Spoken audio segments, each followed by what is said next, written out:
E o tema dessa série é Para que creiam.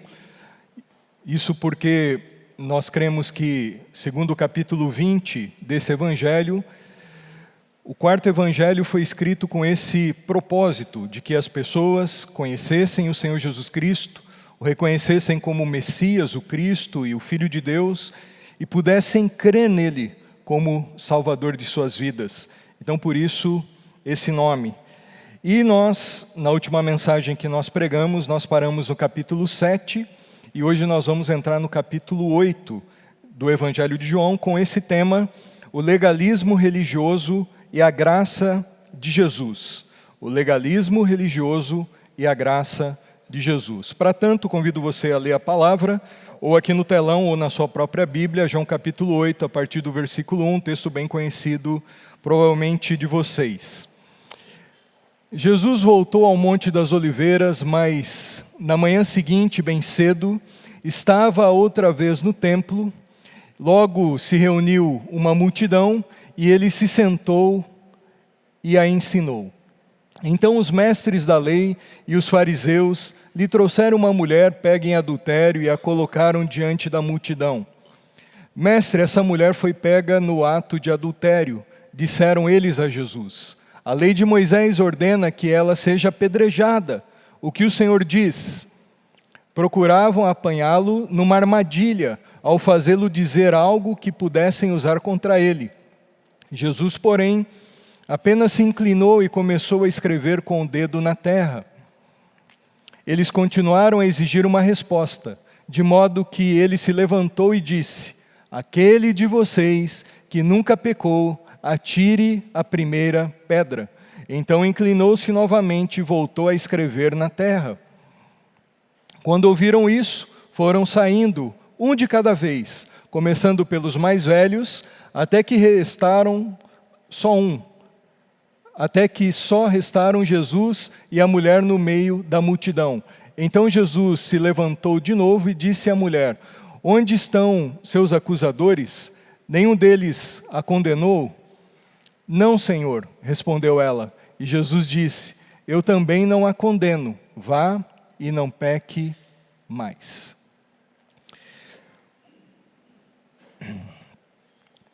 O legalismo religioso e a graça de Jesus. Essa narrativa conta essa história de uma mulher que foi pega em flagrante no seu pecado de adultério. E essa mulher, então, foi levada pelos mestres da lei, pelos religiosos da época, até Jesus. E nós vamos ver, olhando para esse texto, o que nós podemos aprender sobre o legalismo religioso visto nas atitudes daqueles homens que levaram aquela mulher à condenação, ou para a condenação, para a tentativa disso perante Jesus, e a atitude de Jesus para com aquela mulher que necessitava de perdão, a atitude graciosa de Jesus para com ela. Então nós vamos contrastar a atitude legalista dos religiosos, dessa época de Jesus e nessa história em especial, com a graça, o favor imerecido, o perdão de Jesus Cristo para com aquela mulher. Nós vamos pontuar algumas questões, em primeiro lugar, sobre o legalismo. Nós já vimos um pouco sobre o legalismo no capítulo 7 de João, porque o capítulo 7 Jesus lida com esses homens. Jesus, ele confronta os legalistas ali na festa dos tabernáculos, quando ele estava em Jerusalém, e aqueles homens, então, entram em debates contra o Senhor Jesus Cristo. E ele, então, lida com as críticas ácidas desses homens tomados por extremismos religiosos. O legalista, ele não é aquele que ama a lei do Senhor, ele não é aquele que zela pela lei, pelos decretos do Senhor, mas é aquele que usa disso para benefício próprio. E nós vamos ver o que significa ser legalista e como Jesus desaprova a vida, o estilo de vida legalista. Em primeiro lugar, eu gostaria de pontuar que o legalismo, ele apedreja os outros mas é suave consigo mesmo. O legalismo ou legalista apedreja o outro, mas é brando consigo mesmo. O legalista, ele é cruel e ele é implacável quando ele julga as pessoas ao seu redor. O legalista, ele é ágil na condenação das outras pessoas, porém, ele é complacente com os seus próprios pecados. Jesus, ele, em outras situações, se deparando com os fariseus, os escribas, os mestres da lei, os legalistas da época, ele disse que aqueles homens, eles eram hábeis em coarem o mosquito em relação aos outros, porém, com eles mesmos, eles engoliam camelo. No que diz respeito à vida das outras pessoas, eles coavam mosquito, nada passava, tudo era regra. Eles avaliavam minuciosamente se os outros estavam cumprindo a lei do Senhor. Porém, no que tange a vida deles, eles engoliam camelo. Eles aceitavam pecados graves em suas vidas. Um dos termos que Jesus mais usava para os religiosos, legalistas da sua época, era o termo cego. Jesus chamou os fariseus, os saduceus, os escribas, mestres da lei, os anciãos do templo, muitas vezes de vocês são cegos. Nós encontramos isso em Mateus, nós encontramos isso em João 9, que nós vamos estudar mais para frente, quando Jesus cura o cego de nascença, porém, ele diz que aqueles homens que enxergavam fisicamente eram cegos espiritualmente. Eles não viam as verdades espirituais. Eles viam a vida dos outros, mas eles eram cegos em relação ao próprio estado e condenação deles diante de Deus. Eles eram cegos porque eles não enxergavam em Jesus a única fonte de salvação. Não enxergavam Jesus como Deus, como Messias. E também não enxergavam os seus próprios pecados perante Deus. Eles eram cegos que estavam caindo no precipício, indo para o inferno. Não enxergavam que a guarda da lei do Antigo Testamento não trazia justificação diante de Deus, salvação, pois ninguém podia guardar plenamente, satisfatoriamente a lei do Senhor e ser considerado justo no tribunal de Deus por conta das suas obras de justiça. Eles pensavam que podiam chegar até Deus e agradar a Deus através das suas obras, através da sua religiosidade. Eles não se enxergavam como pecadores, necessitados da graça de Deus. E por isso eram cegos. Não viam o estado deles mesmos. Eles eram pessoas que enxergavam bem a vida dos outros. E pegavam em pedras, literalmente, como no caso dessa história, para apedrejar o pecado do outro. Porém, com eles mesmos. Olhamos no contexto bíblico que eles tinham uma vida tolerante com o próprio pecado deles. Meus irmãos, nós percebemos que estamos sendo tomados pelo legalismo quando nós passamos a exigir dos outros aquilo que nós nem mesmo procuramos praticar.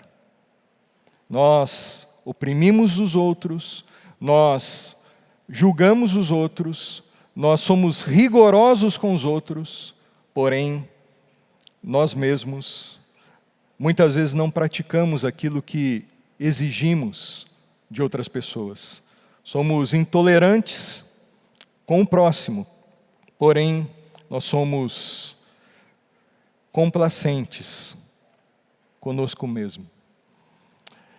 Somos críticos com os outros e nós somos brandos com nós mesmos.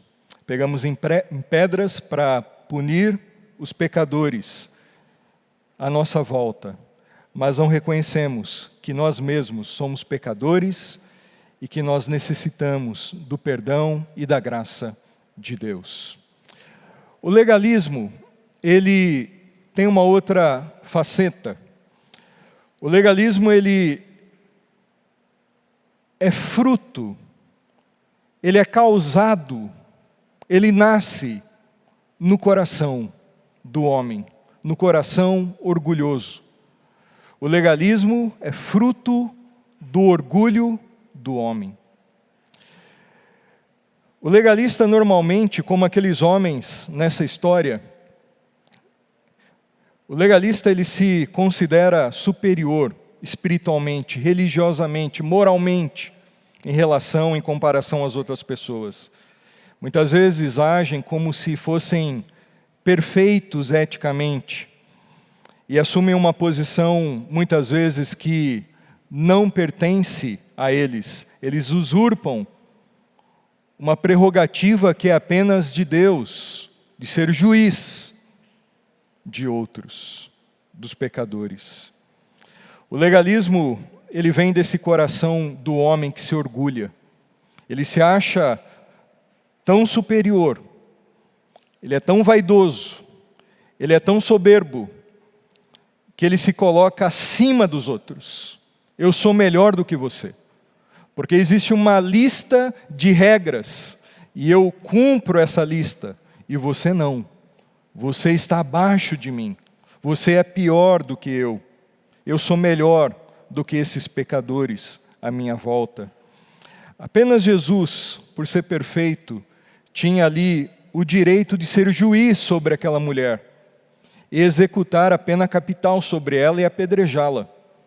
Porém, ele não fez isso, agiu com misericórdia. No entanto, aqueles homens tomados por orgulho, querendo aparecer diante da sociedade de Israel como os ases da piedade judaica, eles eram tomados por uma raiva, um ódio contra aquela pecadora e se colocavam perante então aos que estavam ali presentes como pessoas superiores, puras, santas, religiosamente perfeitas. Usavam o legalismo, na verdade, como uma plataforma para a vanglória, para se considerarem espiritualmente maiores do que os outros.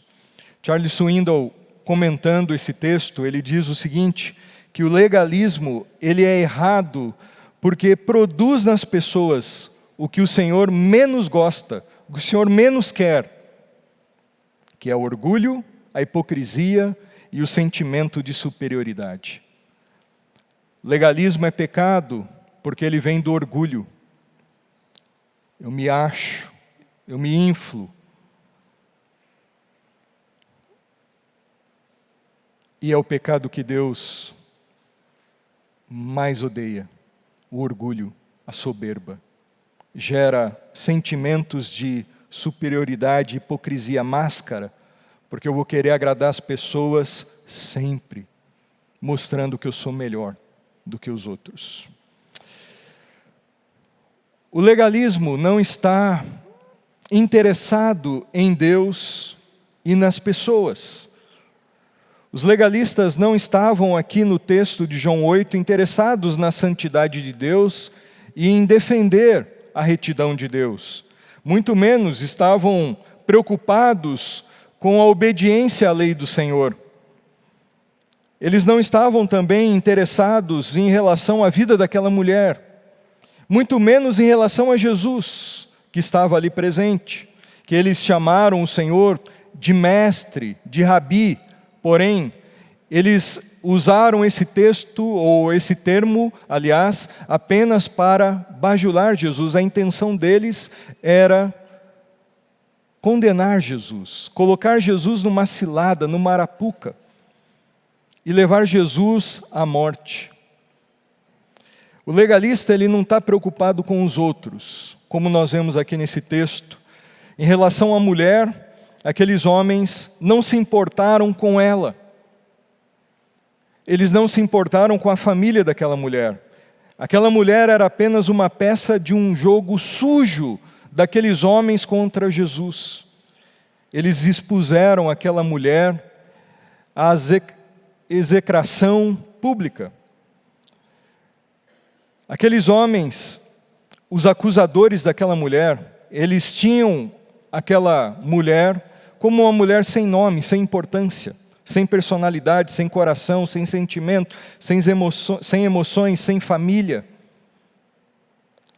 Ela não era ninguém para eles. Eles podiam usá-la como uma peça do quebra-cabeça deles para que eles pudessem pegar a Jesus e destruir o Senhor.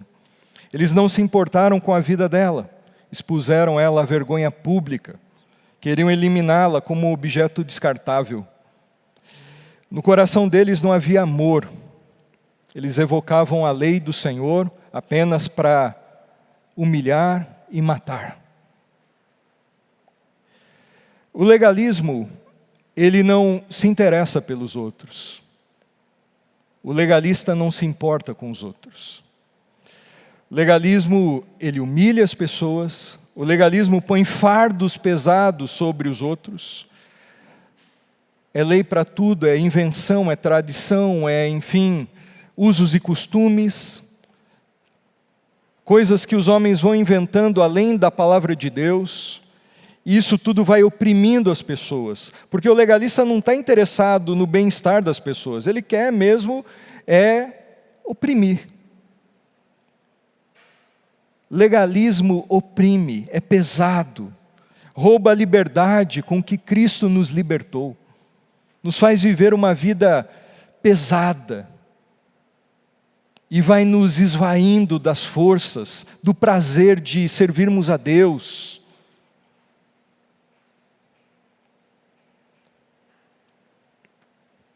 O legalismo expõe os outros. E é uma terra fértil para as fofocas. Porque eu não estou interessado as pessoas nelas. Eu quero mostrar que eu sou superior a elas. Eu guardo a lei. Guarda nada. Faz de conta que guarda. Parece que guarda. Mas o legalista, ele quer se parecer superior. Então, no ambiente de legalismo, ali há um solo fértil para crescerem fofocas, porque eu vou medindo a vida dos outros, os pecados dos outros, para me sentir bem, superior, melhor.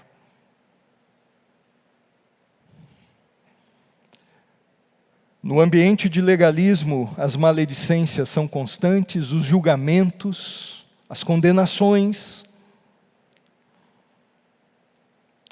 Porque o legalista não está preocupado com os outros. Ele pensa nele mesmo, no seu ego. Em relação a Jesus, nós vemos que eles também não estavam preocupados com o Senhor, como não estavam com aquela mulher. Eles queriam encontrar um motivo para acusar o Senhor e matá-lo, porque eles tinham inveja de Jesus, eles tinham ódio do Senhor. Nós vimos isso em João capítulo 7. Eles levaram aquela mulher não interessados na lei do Senhor, na obediência à lei ou na santidade de Deus, mas eles queriam, como eu já disse e o texto falou, eles queriam criar uma armadilha para Jesus, para pegar Jesus. E que armadilha era essa? Quando eles disseram, olha, a lei diz para nós apedrejarmos a mulher. O que o Senhor fala? Era uma pegadinha. Eles não queriam saber no que a lei estava dizendo. Se Jesus dissesse, apedrejem a mulher, porque a lei de Moisés diz isso, Jesus seria denunciado por aqueles homens religiosos no tribunal romano, porque Roma era o império da época e Roma não permitia essas penas capitais executadas, no caso, por instâncias inferiores ou por um julgamento de líderes religiosos. Os líderes da religião ali, os judeus, apesar de serem religiosos e ao mesmo tempo políticos, fazerem parte, vários ali do Sinédrio, que julgavam pequenas causas, eles não tinham uma atribuição legal para executarem a pena capital, ou seja, a pena de morte. Se Jesus dissesse para aqueles homens, apedrejem, Jesus seria denunciado como um infrator da lei romana, uma ameaça ao Império Romano, um rebelde contra César. Mas se Jesus dissesse, não apedrejem, ele seria acusado por aqueles mesmos homens de alguém que não guarda a lei do Senhor. Alguém que não cumpre, que não zela pela obediência da lei de Deus. Porque estava na lei de Deus, em Deuteronômio.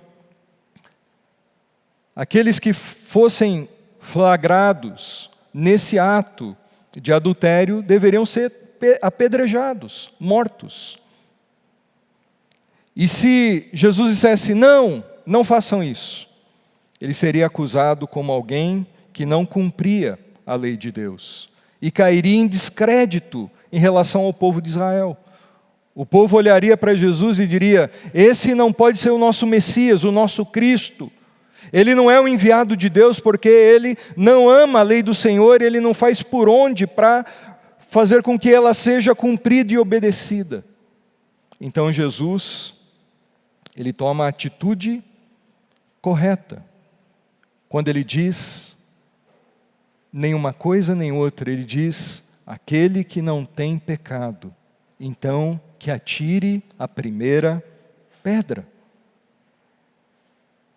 Aqueles homens, eles não buscavam o bem das pessoas. Nós vemos que eles não buscavam o bem daquela mulher, muito menos de Jesus. Eles queriam expor a mulher, humilhar a mulher, apedrejar a mulher. Em relação a Jesus, eles queriam pegar Jesus em cilada, em armadilha, executando planos maquiavélicos, planos malignos, tramados às escondidas. Usaram aquela situação para alcançarem o propósito de matar o Senhor, porque eles não estavam interessados, legalistas não se interessam com os outros. Eles estavam interessados na glória pessoal deles, em eliminar uma ameaça à glória deles, que era Jesus Cristo. Então o legalista, ele não se preocupa com as pessoas. O legalista vai passar por cima de você como um trator. E ele vai humilhar você. Porque ele não se preocupa com você. O legalismo é parcial. Nós encontramos isso no texto. Por que eles levaram apenas a mulher até Jesus? Esse é um pecado que não se pode cometer sozinho. Cadê a outra parte? Cadê o homem da história que pecou junto com aquela mulher? Os dois, segundo a lei, deveriam ser levados no tribunal e deveriam ser apedrejados. Porém, eles só levaram a mulher porque talvez o homem que estava com ela estivesse ali na multidão, no meio daqueles homens com uma pedra na mão. Ou para aqueles líderes religiosos, os legalistas, não interessava o homem. Não interessava realmente cumprir a lei, como a lei dizia. Eles só queriam armar uma cilada contra Jesus. E o legalismo, ele é assim, ele é parcial, ele não é imparcial. Ele cumpre, ele faz valer aquilo que interessa para os benefícios, para os interesses pessoais dele. O que não é interessante para ele, ele não observa, ele não cumpre, ele não fala nada. O legalismo, ele é parcial. Se usa aquilo que é conveniente para alcançar propósitos do legalista. O legalismo, ele cria, ele gera, ele fabrica uma casta de fiscais da vida alheia. O legalismo, ele produz, ele cria detetives, fiscais da vida alheia. Martinho Lutero, grande reformador da igreja protestante, ele disse que nós devemos ter cuidado para não medirmos o nosso nível de santidade olhando os pecados dos outros, sendo fiscais das vidas dos outros, olhando para os outros, o que estão fazendo, e eu medir o meu nível de espiritualidade, de santidade, me comparando com os outros. Isso é farisaísmo, o fariseu faz isso. Nós vimos na história lá que Jesus conta do fariseu e o publicano que foram orar na sinagoga. O fariseu batia no peito, o religioso, o legalista batia no peito, e ele olhava assim por cima e dizia: olha, graças te dou, porque eu não sou como esses pecadores, como esse publicano, por exemplo. Ele se achava superior. E ele olhava para a vida do outro, esse publicano, esse sem vergonha, esse homem que é odiado por Israel, esse ladrão que tira o dinheiro do imposto dos judeus. Eu não sou como ele, eu sou superior. Fiscal da vida dos outros. Olhar para o outro para se sentir bem, se comparar e se achar superior. O legalista, ele é fiscal, ele fica olhando, ele fica caçando. Ele é detetive da vida alheia. Ele não é introspectivo, ele não olha para dentro de si. Ele não faz autoexame, ele não pede ao Espírito Santo: sonda o meu próprio coração, para ver se eu não estou reprovado diante de Deus. Ele fica olhando para os outros. E ele sempre vai encontrar alguém pior do que ele, para ele se sentir bem. Jesus, ele fala no Sermão do Monte: por que você repara no cisco do olho do teu irmão e não olha a trave que está no seu próprio olho? O legalista, ele é assim, ele é fiscal dos outros, ele olha o cisco no olho dos outros, mas ele não repara muitas vezes o pecado que está na vida dele mesmo. Os legalistas são como Jesus os chamou em Mateus 23, um dos sermões, talvez o sermão mais ofensivo de Jesus, de todo o Evangelho. Foi um sermão contra os fariseus, os mestres da lei e os legalistas no templo, na última semana de ministério de Jesus.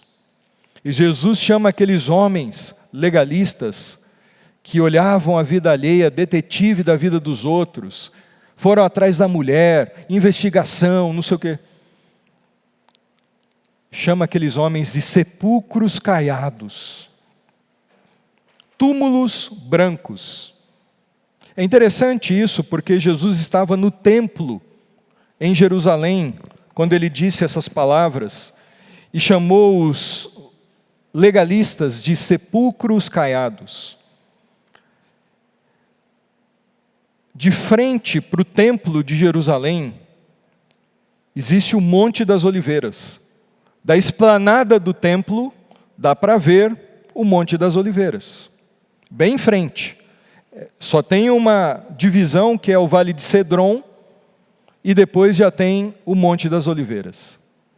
E no Monte das Oliveiras existem sepulcros, sepulturas, túmulos. E os judeus, eles pintavam, eles caiavam os túmulos. Por quê? Porque existia uma lei no Antigo Testamento que o judeu ele não podia se tornar impuro religiosamente para entrar no templo. Ele não podia tocar em cadáver e nem em sepultura. Então eles pintavam os sepulcros com cal, eles caiavam ali o sepulcro, pintavam de branco para que eles enxergassem bem, sem querer não tocassem no sepulcro e ficassem cerimonialmente impuros. Então, do templo onde Jesus deu esse discurso em Mateus 23, provavelmente era a hora onde o sol mais batia naquelas sepulturas, porque quando isso acontecia, aqueles túmulos caiados que tem até hoje lá, eles brilham. E Jesus ele compara aqueles homens com esses túmulos. Vocês têm aparência de piedade, por fora brilham ou parecem brilhar em santidade, porém por dentro vocês são cadáveres, vocês estão podres, vocês escondem pecados, vocês estão em falta com Deus, vocês precisam de arrependimento, vocês precisam do perdão de Deus. Eles eram detetives da vida dos outros, porém não enxergavam o próprio coração deles, o interior deles, o quanto eles precisavam do Senhor. Meus irmãos, que nós não sejamos hipócritas e fariseus e legalistas, que nós não sejamos investigadores da vida alheia, para que nós possamos nos sentir melhor do que os outros. Isso é orgulho, isso é um auto-engano, isso nos leva a uma vida de faz e conta, e o Senhor conhece o nosso coração. Como Ele conhecia o interior daqueles homens que levaram aquela mulher até Ele. Agora eu quero rapidamente falar sobre como Jesus lida com aquela mulher. Nós vimos os legalistas, pedras na mão, ciladas, não se interessando com ela ou por ela, ávidos para condená-la. Agora, como Jesus lida com o pecador? Como Jesus lidou com aquela mulher? Nós vamos ver sobre a graça dele. Graça, para quem não sabe, é o favor de Deus, é o favor imerecido. É um presente de Deus para nós. Então vamos pensar sobre a graça de Jesus diante dos pecadores. A graça é uma necessidade de todos.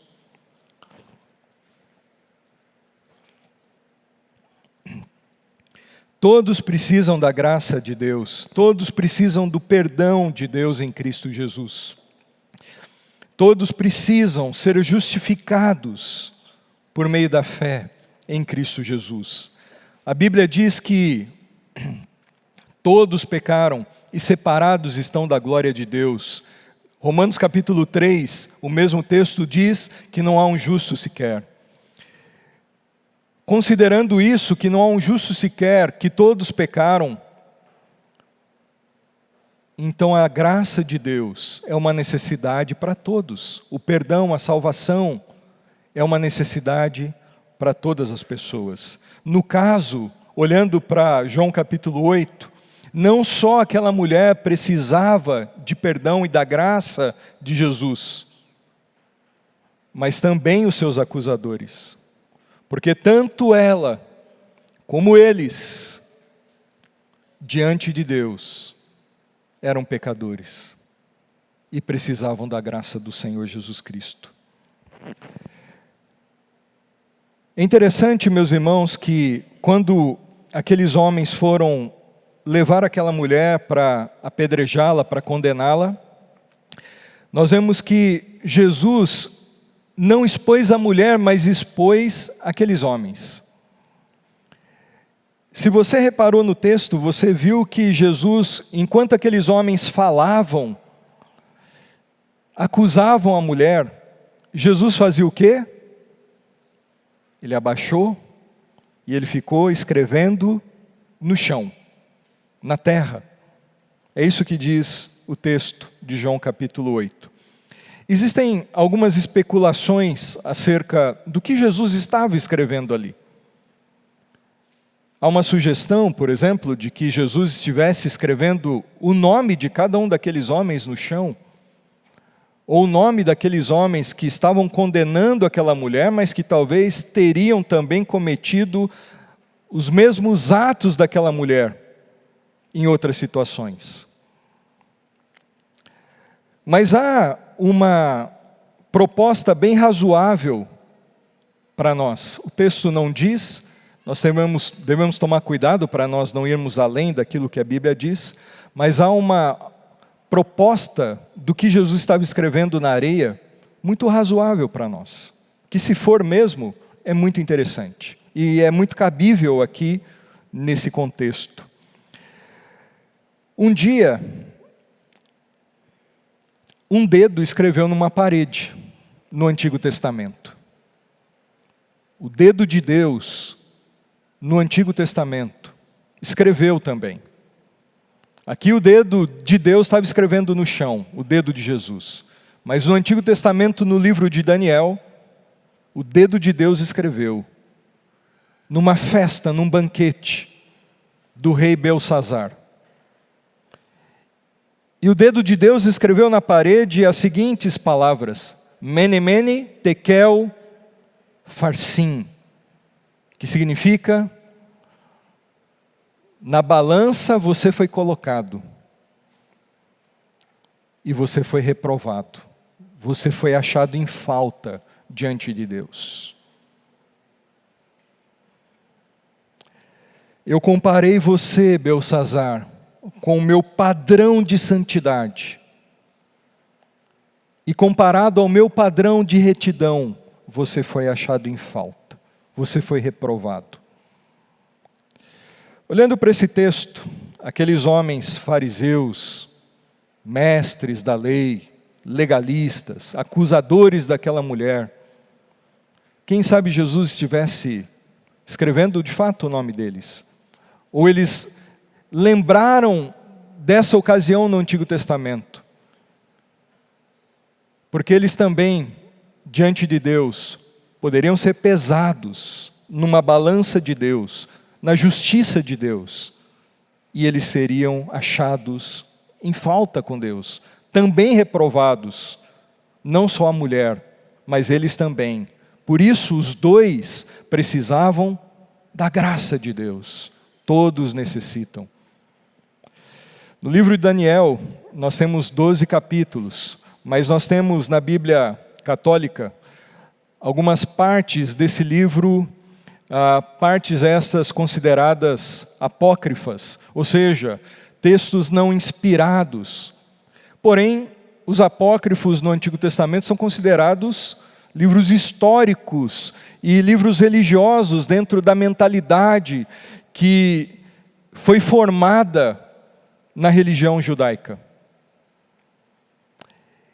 E no capítulo 13, essa porção apócrifa de Daniel conta a história de uma mulher chamada Susana. E Susana estava tomando banho. E aí 2 homens chegaram e viram ela tomando banho. Passaram por ali e falaram para ela o seguinte: Susana, ou você se deita conosco, ou você conhece a lei de Moisés, que bastam 2 testemunhas contra você, para você ser apedrejada, porque se você não se deitar conosco, nós vamos acusar você de adultério. E diz o texto lá, que o profeta Daniel interfere, se interpõe, defende Susana, e quem é apedrejado são aqueles 2 homens, os que iam acusar a mulher. De certa forma, Jesus faz isso com aqueles homens, não os apedreja, mas os acusadores daquela mulher, aqueles que armaram uma cilada para apedrejarem Jesus, eles é que foram expostos. Quem não tem pecado, atira a primeira pedra, e ninguém ficou ali. Interessante essa expressão, quem não tem pecado, no grego passa a ideia de, não é assim qualquer pecado, porque todo mundo tem pecados, mas a ideia de quem não tem este pecado, atira a primeira pedra. Esse pecado qual? Esse pecado da mulher, do adultério. Quem não tem esse pecado aqui, de vocês que estão com a pedra na mão, atire a primeira pedra. e cada um foi saindo, um a um, do mais velho ao mais novo, diz o texto. E a ideia do texto é não só ali o pecado, quem tem esse pecado, não só no sentido de prática, mas do pensamento, de intenção. E nesse sentido, todos têm. Jesus falou, aquele que cobiçar no coração uma mulher, já cometeu adultério com ela. É menos pior a não prática, porém é pecado diante de Deus. E ali todos largaram as pedras e foram saindo, um a um. No caso aqui desse texto, então, tanto a mulher como os homens acusadores, ambos necessitavam da graça de Jesus. Ambos necessitavam de perdão, porque ambos eram pecadores. Os legalistas queriam esconder e queriam mostrar que eles eram superiores. Mas Jesus expõe o coração do homem. Ele conhece. E ele sabe que todos carecem do seu perdão e graça e salvação. Uma outra questão sobre esse texto que nós podemos aprender em relação à graça. A graça pode tudo? Ou seja, quem é salvo pela graça, alcançado pela graça, pode tudo? Pode continuar pecando à vontade e tudo bem? Esse é um falso conceito, um falso pensamento, um engano em relação à graça de Deus. Somos salvos pela graça, não pela lei, não pela obediência da lei. Porque ninguém pode ser salvo, ser justificado, cumprindo a lei, porque ninguém consegue. Só Jesus conseguiu e cumpriu toda a lei por nós.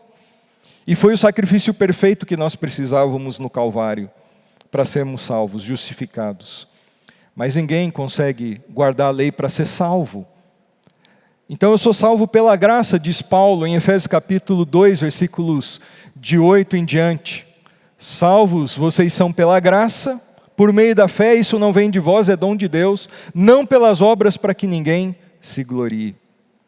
Então eu sou salvo pela graça, a graça é o favor imerecido, é o presente de Deus, e aí agora, então, posso aprontar, posso pecar à vontade, não tem problema, e eu não perco essa salvação, porque é dada pela graça, é o que Jesus fez por mim, não é o que eu faço diante dele que vai me salvar.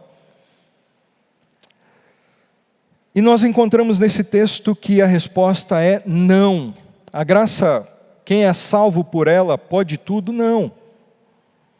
Não é uma graça barata. Custou caro para Jesus nos salvar. A salvação é gratuita, mas o salvo pela graça deve mostrar uma vida nova. Uma vida que agora passa a observar a lei não para ser salvo pela lei, porque a lei nos condena. Somos salvos pela graça, mas agora para cumprirmos a lei. Não vamos obedecer à lei como os fariseus, os legalistas queriam fazer, para serem salvos, alcançarem o favor de Deus em obedecendo à lei do Senhor. Nós somos salvos por meio da fé, é graça de Deus. Não pelas obras, não pela guarda da lei, porém aquele que é salvo, recebe essa palavra de Jesus que aquela mulher recebeu. Quem te condenou, mulher? Ninguém me condenou, Senhor. Então eu também não te condeno. Mas, vai. E o quê? E não peques mais. A graça salva, perdoa, recebe o pecador. Porém, ela não é um salvo-conduto para termos uma vida no pecado. Mas ela nos salva para agora uma vida de obediência ao Senhor. E se eu for salvo já pela graça, já me converti, já recebi a Jesus como meu Salvador e pequei, Jesus não está falando que agora aquela mulher teria uma vida perfeita, porque ela não teria. Certamente ela pecou de novo, mas o mandamento é: vai e procura viver uma vida agradável ao Senhor. E toda vez que pecar, lembra de novo dessa palavra, que há perdão na graça de Deus. É confessar o pecado, não fazer como os fariseus, os legalistas, que viviam como se eles não tivessem pecados, mas reconhecer os pecados e confessar, e pedir perdão, e procurar viver de novo uma vida agradável ao Senhor. Ir e procurar não pecar mais, pela graça de Deus. Sozinhos, pela nossa própria força, isso é impossível. Mas pela graça de Deus, é possível. Então a graça não é desculpa para que eu continue pecando, mas é uma oportunidade que se abre para uma nova vida. Vai e tenha uma nova vida. Vai. Abandone esse pecado. Vai. E não peques mais. A graça de Deus, a graça de Jesus, ela é o único alívio para a consciência do pecador. O perdão de Deus, ele é um subproduto da graça do Senhor. Ele é o único antídoto para uma consciência pesada e culpada por causa do pecado. Porque o pecado traz peso para a nossa consciência. A nossa consciência nos acusa quando pecamos contra Deus. O Espírito Santo usa a nossa consciência para nos levar ao arrependimento. O diabo também vem para nos acusar e para nos humilhar, para nos jogar para baixo. Ele é o acusador. E ele vai vir na nossa consciência. Aqueles homens, diante de Jesus, os mestres da lei ali, os legalistas, quando Jesus falou: olhe para a consciência de vocês. Jesus chamou eles para o exame da consciência. Quem não tem pecado aí? Esse pecado aí, atira a primeira pedra. Diz o texto que a consciência deles acusou-os. Mas eles foram largando a pedra e foram indo embora, saindo um a um. Que triste essa cena. Porque quando a nossa consciência nos acusa em relação a um pecado,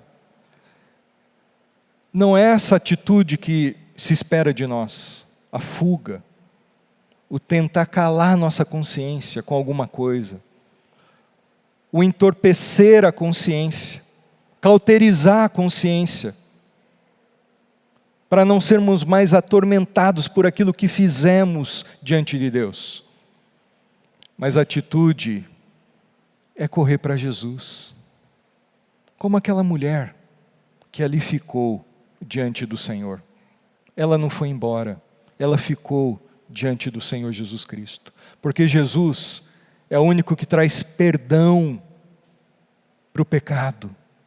E em trazendo um perdão completo, não importa o pecado, se há arrependimento e confissão, e isso for genuíno, há perdão de Deus.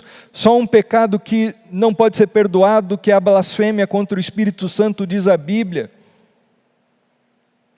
E que isso não dá tempo de explicar, é pouco provável que se possa cometer hoje em dia. Porque é algo muito específico do Novo Testamento, quando chamaram Jesus de demônio, endemoniado.